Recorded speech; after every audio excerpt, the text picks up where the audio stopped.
I never thought I'd be sitting here telling you about the day I broke a millionaire's son's heart. But here I am, and honestly, I'm still trying to figure out if I made the biggest mistake of my life, or if I saved myself from something that was never meant to be. My name is Sofia, and this is the story of how I went from being invisible in a mansion to becoming the one thing that money couldn't buy. You know those movies where the rich guy falls for the poor girl and everything works out perfectly in the end? Yeah, well, real life isn't a movie. Real life is messier. It's complicated, and sometimes love isn't enough to bridge the gap between two completely different worlds. I spent 3 years living in the shadows of the Henderson mansion, watching a life I could never have. But what I didn't expect was for someone from that world to actually see me, to want me, to fight for me in ways I never thought possible. This is about James Henderson, heir to a fortune I couldn't even imagine, and me, Sofia Martinez, daughter of the woman who cleaned his family's toilets. This is about what happens when two people from opposite sides of everything fall in love, and why sometimes walking away is the bravest thing you can do.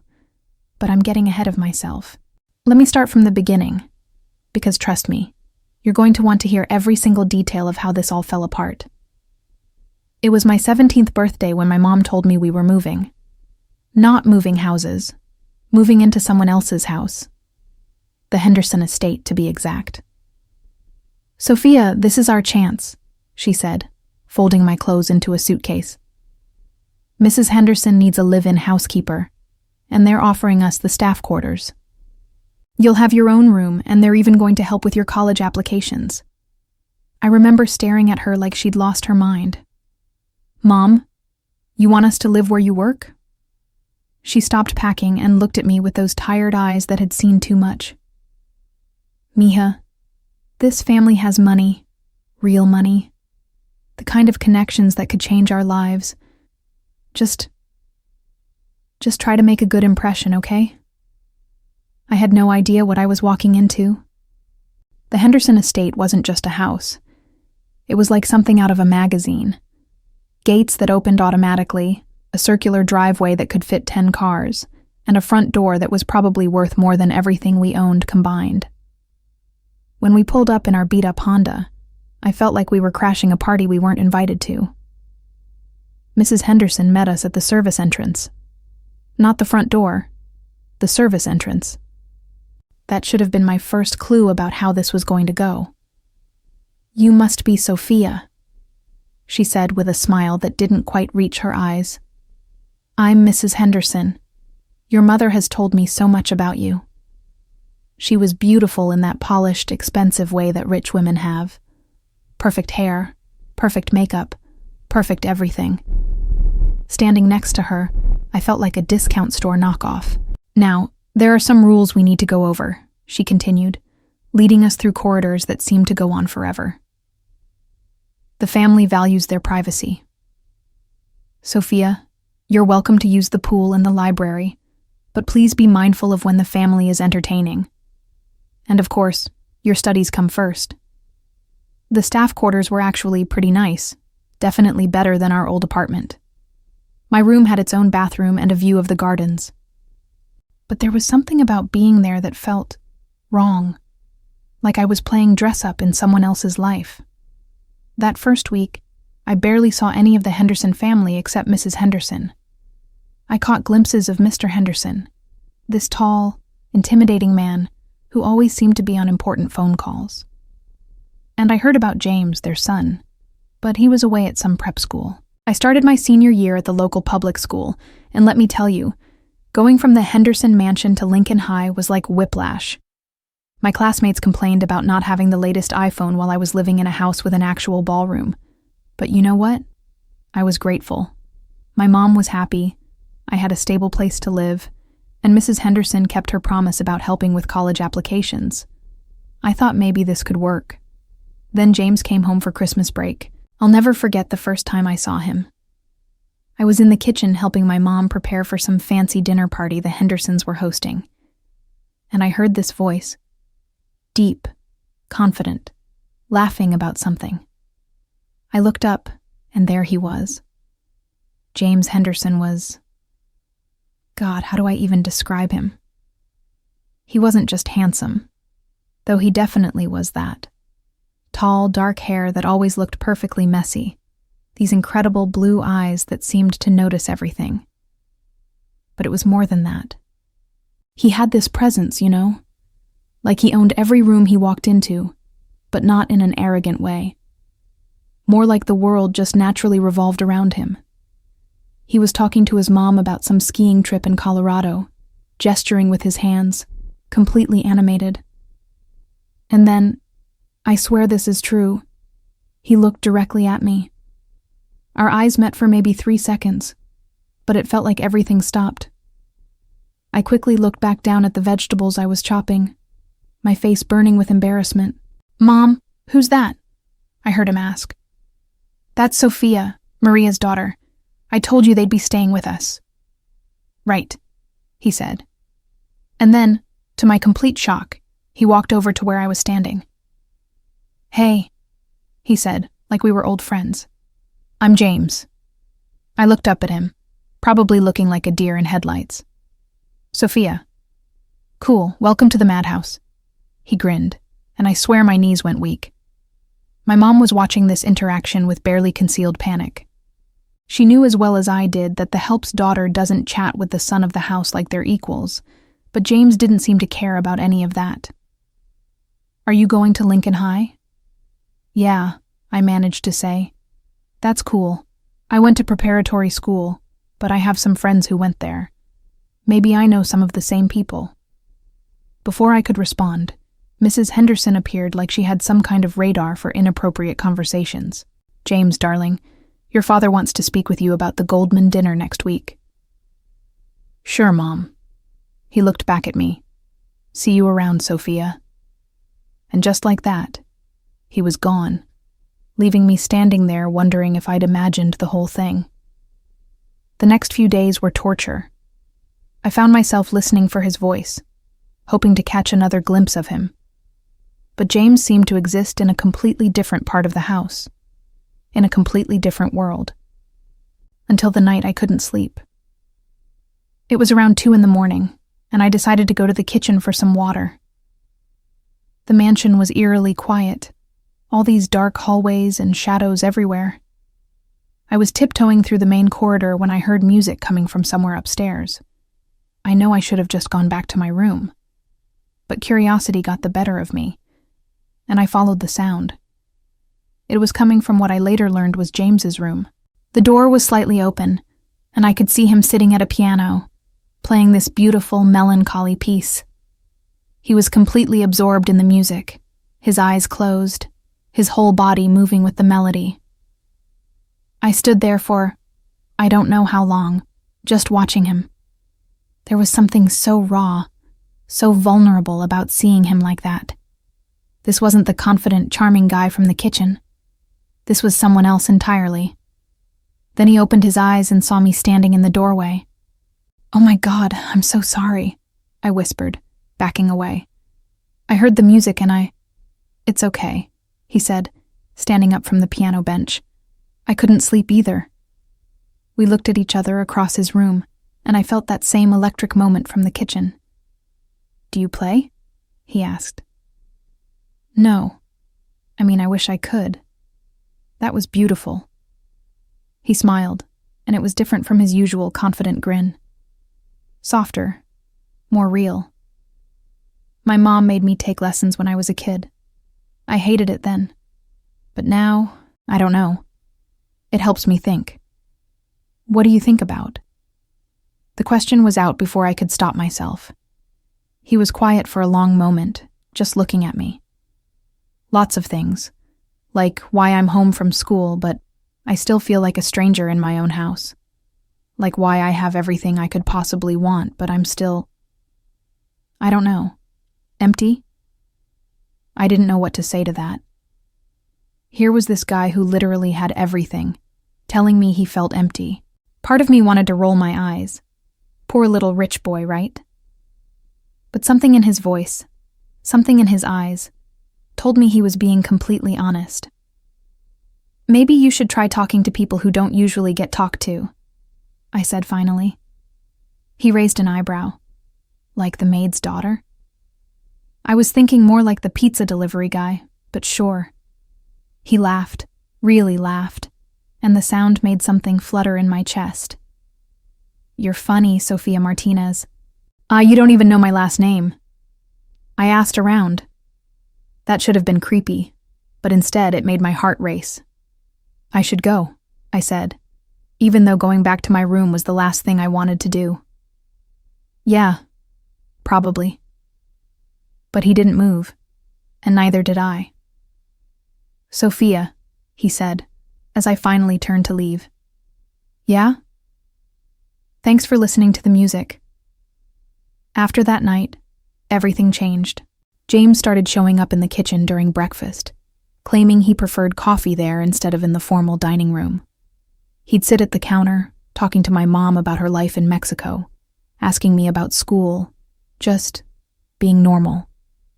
Mrs. Henderson clearly didn't approve, but she couldn't exactly forbid her son from eating breakfast in his own house. He's a nice boy, my mom said one morning, after James left for whatever rich people do during the day. But Sofia, be careful. Careful of what, Mom? She gave me that look, the one that said she knew exactly what was happening even if I was trying to pretend it wasn't. You know what? But I didn't want to be careful. For the first time in my life, someone was looking at me like I mattered. Not just looking, really seeing me. James started finding excuses to be wherever I was. If I was reading in the library, he'd show up with homework. If I was by the pool, he'd decide he needed to swim laps. We'd end up talking for hours about everything and nothing. He told me about the pressure of being a Henderson, how every decision he made was scrutinized, how his future was planned out before he was even born.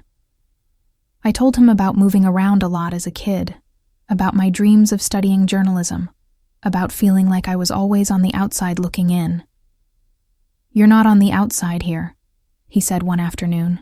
We were sitting by the pool, and he was looking at me with an intensity that made me shiver despite the warm sun. James, I'm serious. You're not just the maid's daughter to me, Sofia. You're the most real person I've ever met. I wanted to believe him. God, I wanted to believe him so badly. But then reality would creep in, like when I'd see him talking to his prep school friends who'd come to visit. These polished, perfect people who'd never worked a day in their lives, who treated the staff like we were furniture. Or when I'd overhear Mrs. Henderson on the phone with her friends. Oh yes, Maria is wonderful, and her daughter is quite sweet, very respectful. She knows her place. Her place. Like I was a pet who'd been trained not to pee on the carpet. The turning point came in February, right before James was supposed to go back to school. There was this huge charity gala at the country club, the kind of event where people pay $1,000 a plate to feel good about themselves. James was expected to attend, of course, and he'd been complaining about it for weeks. Come with me, he said one evening. We were in his room, something that had become normal but still felt dangerous. He was lying on his bed, and I was sitting in his desk chair, supposedly helping him with an essay. What? To the gala. Come with me. I stared at him like he'd suggested we rob a bank. James, are you insane? Why is that insane? Because I'm the help. I can't go to a charity gala with you. Says who? Says everyone. Says your parents, says society, says basic common sense. He sat up, and there was something determined in his eyes that I'd never seen before. Sofia, I don't care what people say. I want you there with me. I don't even have anything to wear to something like that. We'll figure it out. James, please. He reached for my hand, and when our fingers touched, I felt that electric shock that happened every time we had any physical contact. I'm so tired of pretending, aren't you? And God help me, I was. I was exhausted from pretending I didn't have feelings for him, from pretending this was just some innocent friendship. from pretending I belonged in his world when I clearly didn't. "Okay," I heard myself say. The smile that spread across his face was worth every terrible thing that happened after. The gala disaster. James somehow convinced his mom that I should attend the gala as his guest.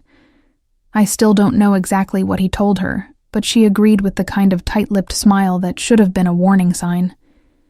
"We'll need to get you something appropriate to wear," she said, looking me up and down like she was calculating the cost of making me presentable. The dress she picked out was beautiful. A simple black gown that probably cost more than my mom made in 3 months. Getting ready that night, looking at myself in the mirror, I almost looked like I belonged. Almost. James picked me up at 7. Not from the main entrance like a real date, but from the service entrance where his car was waiting. Even he knew this wasn't entirely appropriate. "You look incredible," he said, and the way he looked at me made me feel like maybe, just maybe, this could work. The country club was everything I'd imagined and worse. Chandelier, marble floors, people who looked like they'd stepped out of a magazine. James introduced me to what felt like hundreds of people, and everyone was polite. Too polite. The kind of polite that means they're talking about you the second you walk away. But for a while, I didn't care. James was attentive and proud to have me there. We danced, and let me tell you, I'd never learned ballroom dancing, but he led me through it like it was nothing. For those few hours, I felt like Cinderella. Then I met Victoria Ashworth, old money, perfect everything, and very clearly James's ex-girlfriend. She appeared at our table like a beautiful, terrifying storm. "James, darling," she said, air-kissing his cheeks like they did in movies. "I had no idea you were back from school." "Victoria," James said, and his voice was carefully neutral. "This is Sofia. Sofia, Victoria." Victoria looked at me with the kind of smile that predators give their prey right before they attack. "Sofia, how interesting. And how do you two know each other?" I opened my mouth to answer, but James got there first. "Sofia lives with us. Lives with us. Not Sofia is my girlfriend. Not Sofia is someone I care about. Lives with us. Like I was another piece of furniture in the Henderson household." "Oh," Victoria said, and that one word contained everything. Understanding, amusement, pity. "How modern of you, James." The rest of the conversation was a polite torture session. Victoria asking me about school, public school, how quaint, about my plans, state college if I was lucky, about my family. My mother works for the Hendersons. How convenient. Every answer I gave felt like I was digging my own grave deeper. But the real disaster came when we were leaving.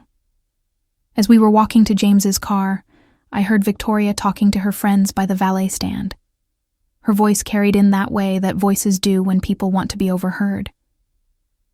"Can you believe James brought the help's daughter? I mean, I understand charity cases, but really, to the winter gala? I heard she's living there now," another voice said. "Like in the house. How desperate do you think she is?" "Well, she's certainly pretty enough. I suppose James is going through his rebellious phase. Thank God it won't last." I stopped walking. James, who had been a few steps ahead, turned around.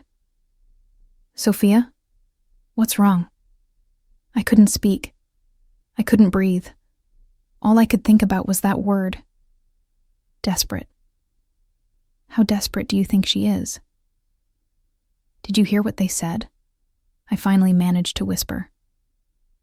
James looked back toward Victoria and her friends, his jaw tightening. "Sofia, don't listen to them. They're just saying what everyone's thinking." "That's not true, isn't it?" I looked at him, really looked at him. "James, when you introduced me tonight, what did you say?" "I said you were Sofia.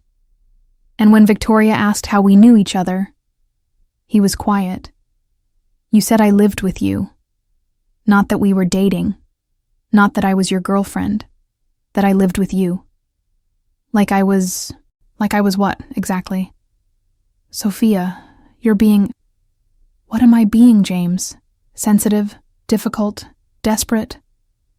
That last word hung between us like a weapon. I never said you were desperate.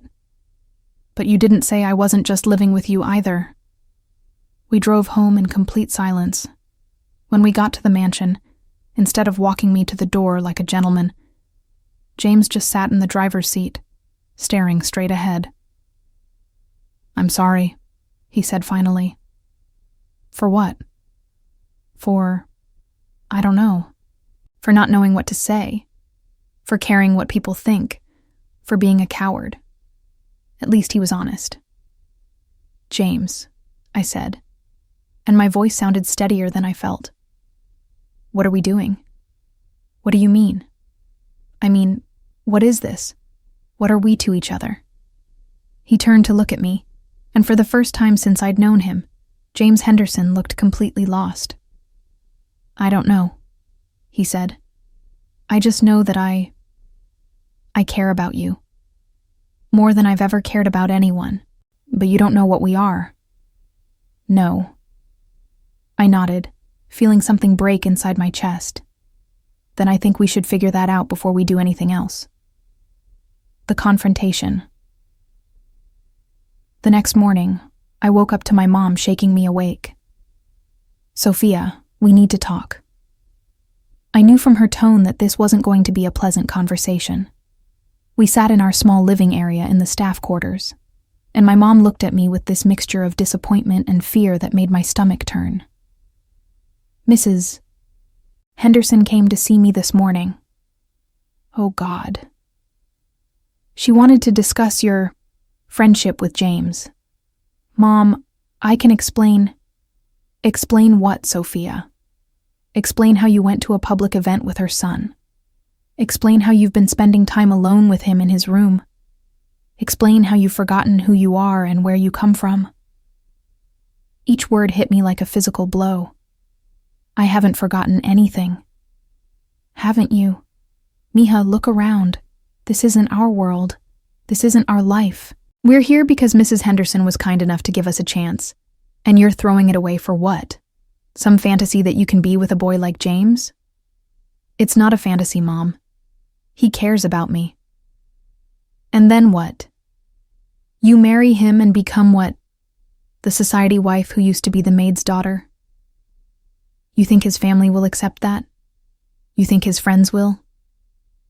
I thought about Victoria and her friends, about the way they'd talked about me like I wasn't even human. You heard what happened last night, I said quietly. Mrs. Henderson told me everything. She's been very patient, Sophia, but her patience is running out. James is supposed to inherit his father's business.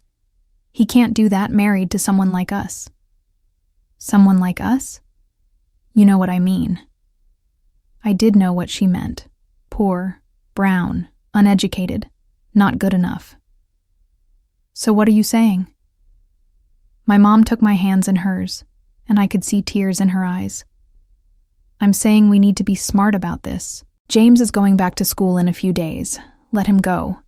Let this, whatever this is, end naturally. And if I don't want it to end, then we pack our things and we leave. The ultimatum hung in the air between us.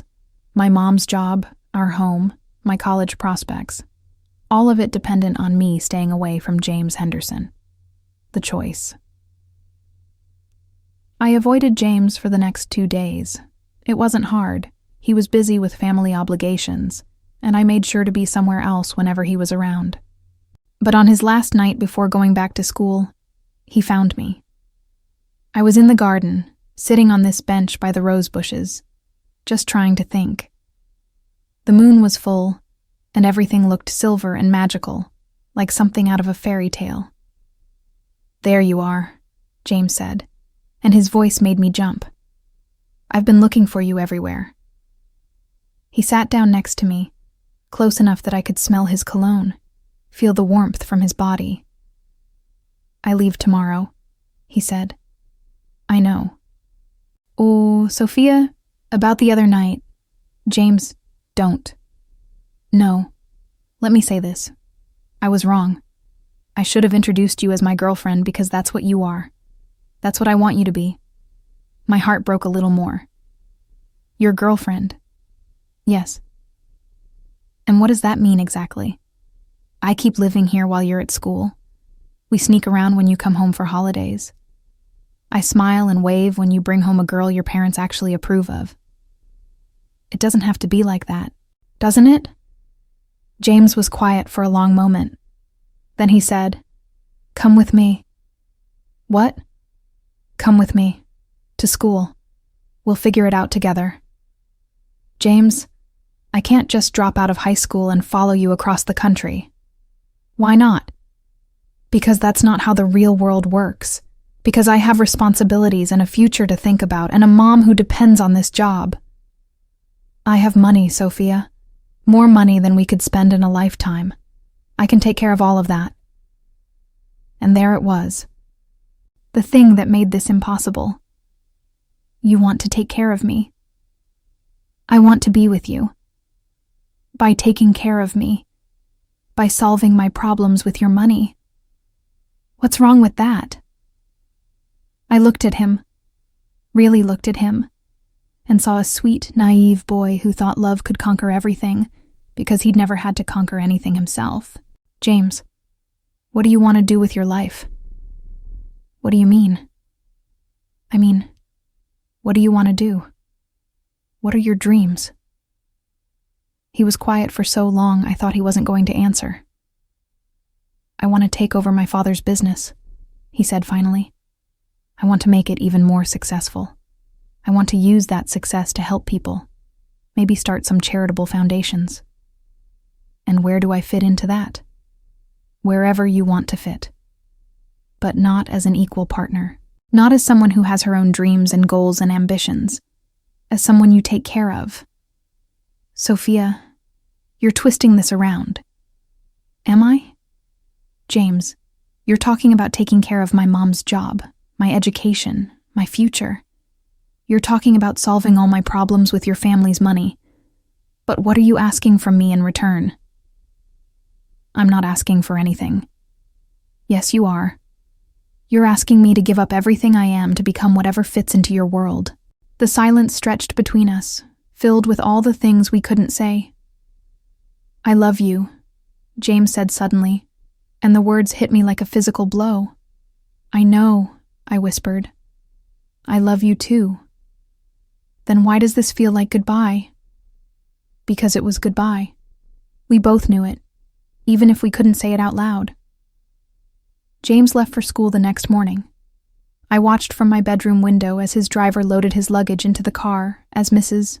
Henderson hugged him goodbye, as he looked up at the staff quarters like he was hoping to see me. I stayed hidden behind the curtain until the car disappeared down the driveway. That afternoon, Mrs. Henderson called me into her office. Sophia, she said, and her voice was not unkind. I think we need to have a conversation. I sat in the chair across from her desk, feeling like I was about to be sentenced. You're a lovely girl, she continued. Bright, well-mannered, respectful.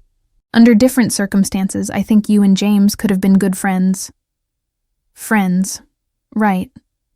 But these aren't different circumstances, are they? No, ma'am. James is going to inherit a great deal of responsibility someday. The choices he makes now will affect not just his future, but the future of hundreds of employees, thousands of investors, entire communities that depend on Henderson Industries. I nodded, even though I wanted to point out that James was 18, not 48. I'm not saying this to hurt you, Sophia. I'm saying this because I think you're smart enough to understand the bigger picture. What bigger picture? James is infatuated with you. First love, rebellion against his parents, the appeal of something forbidden. It's all very romantic and very normal, but it's also very temporary. Each word felt like a nail in a coffin. In a few years, James will be expected to marry someone who can help him in his professional life, someone who understands his world, who can navigate his social obligations, who can be a true partner in the life he's meant to live. Someone like Victoria Ashworth. Mrs. Henderson smiled. Someone exactly like Victoria Ashworth. And me? You'll go to college, and we'll still help with that, of course. You'll build your own life, find someone who loves you for exactly who you are, not who they can make you into. You'll be happy, Sophia. Truly happy. Just not with James. Not with James.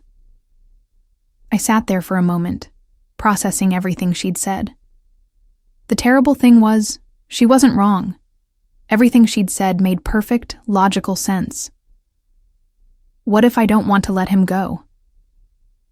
Then you'll both end up miserable. He'll resent you for the sacrifices he had to make, and you'll resent him for expecting you to make them. Love isn't always enough, Sophia. Sometimes the kindest thing you can do for someone you love is let them go. The phone calls. James called that night, and the next night, and the night after that. At first he was angry. Why hadn't I said goodbye? Why wasn't I answering his texts? Why was I being so cold? Then he was pleading. He missed me. He couldn't concentrate on his classes. He was thinking about dropping out and coming home. Don't, I said during one of our conversations. James, please don't do that. Then talk to me. Really talk to me. Tell me what's going on. Nothing's going on. Bullshit, Sophia. Something happened after I left. I wanted to tell him about my conversation with his mother. I wanted to tell him how scared I was, how confused, how much I loved him and hated loving him all at the same time. Instead, I said, I think we should take a break. The silence on the other end of the phone was deafening. A break, he said finally. Just to think, to figure things out. There's nothing to figure out.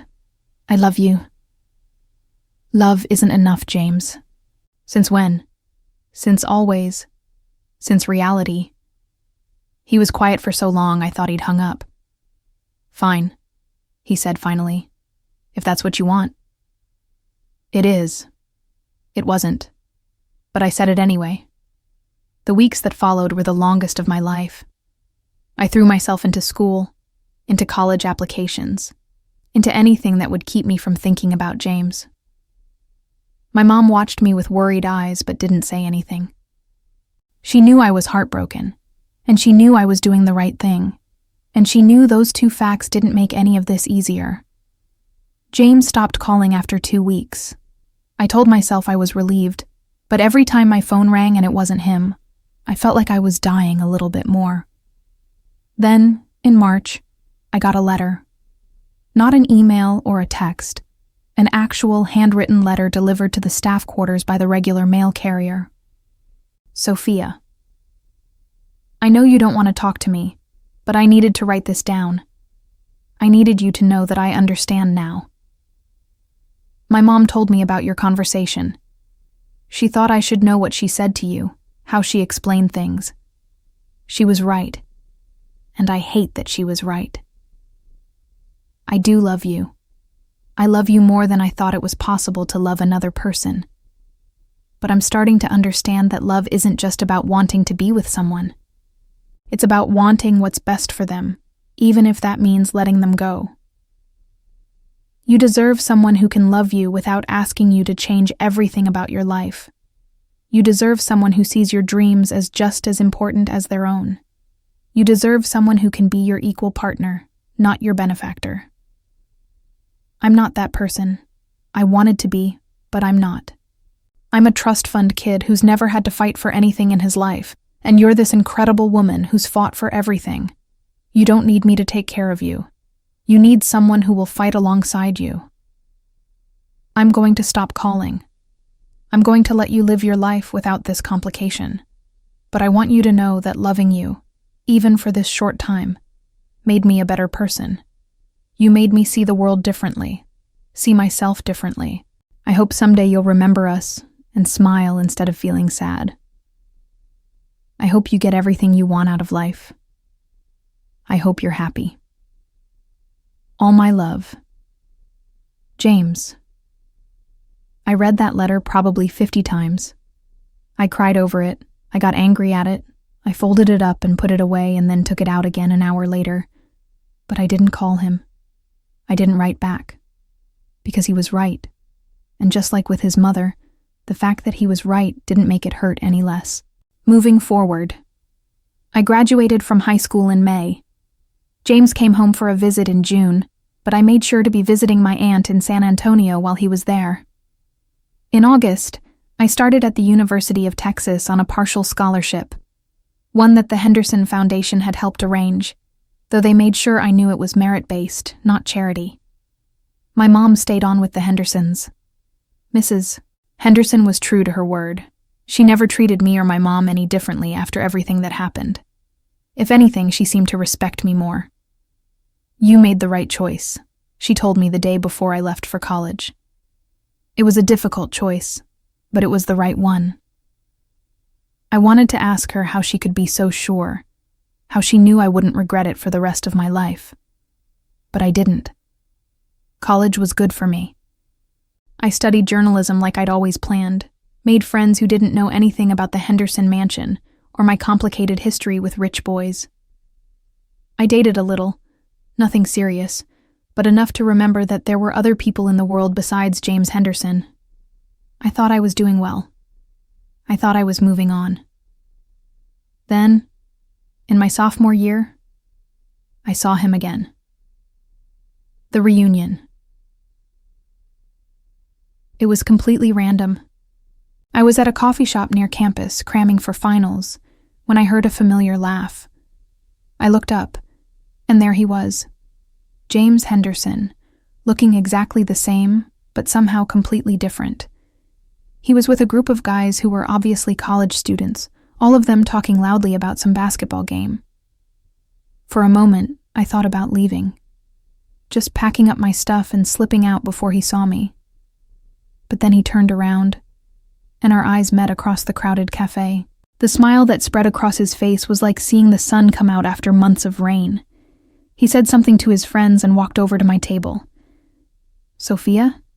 Hi, James." "I can't believe it. What are you doing here?" "I go to school here, UT." "Right, of course." He ran a hand through his hair, a gesture I remembered so well it made my chest ache. Can I sit down?" I nodded, not trusting my voice. He sat across from me, and for a moment we just looked at each other. "You look good," he said finally. "Thanks, so do you." "How's school?" "Good. Really good, actually. I'm majoring in journalism." "That's perfect for you. You always ask the best questions." We fell into an easy conversation, easier than I'd expected. He told me about his business classes, about an internship he'd done at his father's company, about traveling through Europe the previous summer. I told him about my classes, about working at the campus newspaper, about my plans to apply for internships at real newspapers after graduation. It felt normal, natural, like we were just two old friends catching up. But then he said, "Sofia, about what happened between us." "James, don't. I need to say this. I've thought about it every day for 2 years. It doesn't matter now. It matters to me." I looked at him, really looked at him, and saw something different in his eyes. Something older, maybe wiser. "Okay," I said. "Say what you need to say. I was selfish. I was asking you to give up everything for me while I wasn't willing to give up anything for you. I thought I could just solve everything with money and good intentions. I didn't understand how insulting that was. I felt tears starting to sting my eyes, but I blinked them back. "I understand now," he continued, "what my mom meant when she said we were from different worlds. It wasn't about money or class or any of that surface stuff. It was about the fact that I'd never had to fight for anything, and you'd been fighting your whole life. I didn't know how to be your partner. I only knew how to be your rescuer. James, I'm not done. He leaned forward, his eyes intense. I want you to know that losing you taught me more about myself than anything else ever has. I changed my major. What? I'm not going into business anymore. I'm studying social work. I want to actually help people, not just throw money at problems. I stared at him. You're studying social work? I know it's not what anyone expected. My parents are not thrilled, but I realized that if I was going to inherit all this wealth and privilege, I should do something meaningful with it. That's amazing, James. I'm also seeing someone. The words hit me like a punch to the stomach, even though I had no right to feel that way. Her name is Rachel. She's in my program. She grew up in foster care, worked her way through school on scholarships and student loans. She calls me out on my privilege constantly, and she doesn't let me get away with anything. She sounds perfect for you, I managed to say, and I actually meant it. She is. And Sofia, I need you to know that I could never have found her if I hadn't loved you first. You taught me what it meant to respect someone's independence, to see someone as an equal. You taught me that love isn't about what you can do for someone. It's about who you become when you're with them. Now I was definitely crying, and I didn't care who saw. I'm happy for you, I said, and surprisingly, I was. Are you? Happy, I mean? I thought about my life, my classes, my friends, the boy in my contemporary literature class who'd been asking me out for weeks, the internship interview I had lined up at the Austin American-Statesman. Yeah, I said. I am. And I realized it was true. The final understanding. We talked for another hour, catching up on 2 years of separate lives. When his friends finally came over to drag him away, James stood up and hesitated for a moment. Sofia, I know this might sound weird, but thank you. For what? For being brave enough to walk away. For knowing what I couldn't see. For loving me enough to let me go. He leaned down and kissed my forehead. Gentle, friendly, final. Take care of yourself, Sofia Martinez. You too, James Henderson. And then he was gone, walking out of the coffee shop and out of my life for the second time. But this time it didn't feel like an ending. It felt like completion. The epilogue. That was 5 years ago. I'm 25 now, working as an investigative journalist for a major newspaper in Dallas. Last month I won a state press award for a series I did on corruption in the foster care system. I'm engaged to David, the boy from my literature class who finally wore me down senior year. He's a high school teacher, and he loves me exactly as I am. He's never tried to rescue me or fix me or change me. He just loves me. My mom still works for the Hendersons, though she's more of a house manager now than a maid. She's proud of me, and she never says, "I told you so," even though she could. I saw James's name in the society pages a few months ago. He married Rachel in what the paper described as an intimate ceremony, which in Henderson terms probably meant only 200 guests instead of 500. The photo showed them laughing together, looking genuinely happy. I smiled when I saw it. People ask me sometimes if I regret it, if I ever wonder what would have happened if I'd made different choices. The honest answer is yes. Sometimes I do wonder. But I don't regret it, because here's what I learned. Love isn't about finding someone who can give you everything you want. It's about finding someone who sees everything you are and loves you for it, not in spite of it. James saw me as someone who needed saving, and maybe at 17, in that house, feeling so out of place. I did need saving, but not by him. I needed to save myself, and that's exactly what I did. Closing hook. There's something else, though. Something I haven't told anyone, not even David. Last week I got a letter. Not an email. An actual letter. Just like the one James sent me all those years ago. But this one wasn't from James. It was from Victoria Ashworth. Now Victoria Ashworth Sterling, according to the return address. Apparently she'd tracked me down through some mutual connections. The letter was strange. An apology, sort of. An explanation of why she'd been so cruel that night at the gala. And then, at the end, something completely unexpected. She wants to meet with me. She says she has something to tell me about James, about his family, about things that happened after I left. She says it's important. Part of me wants to throw the letter away, to let the past stay in the past. But part of me, the journalist part, I guess, is curious. What could Victoria Ashworth possibly have to tell me after all these years?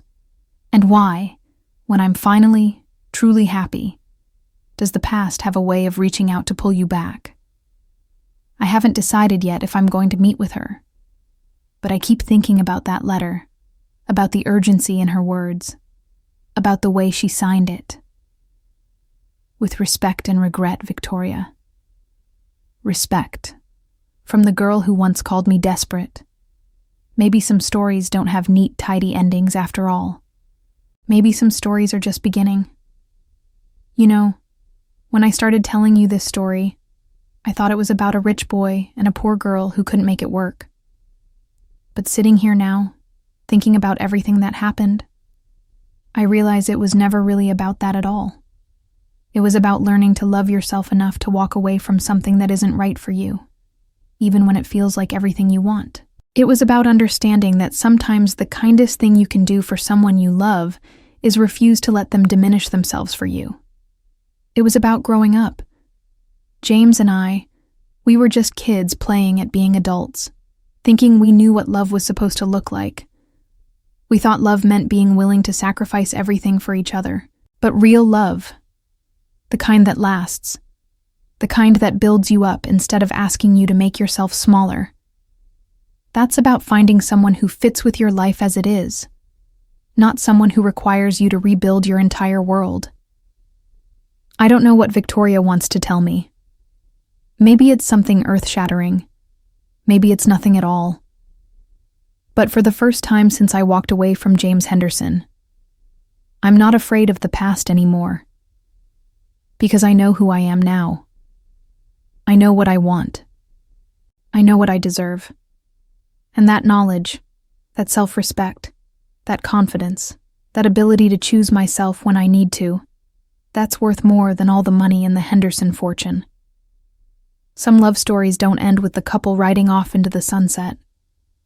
Some love stories end with both people becoming who they were always meant to be, just with different people by their side. And you know what? Those might be the most beautiful love stories of all. If this story touched you in any way, if it made you think about your own choices or your own worth, I'd love to hear from you. Hit that like button if you connected with Sofia's journey, and make sure to subscribe to Heartland Confessions for more real, raw stories about love, loss, and finding yourself. And most importantly, tell me in the comments below. Have you ever had to walk away from someone you loved because you knew it wasn't right? How did you find the strength to choose yourself? And where are you writing from tonight? I read every single comment, and your stories inspire the stories I choose to tell.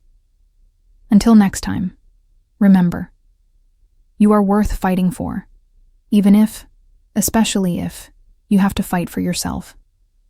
This is Sofia, and this was my confession. Thank you for listening.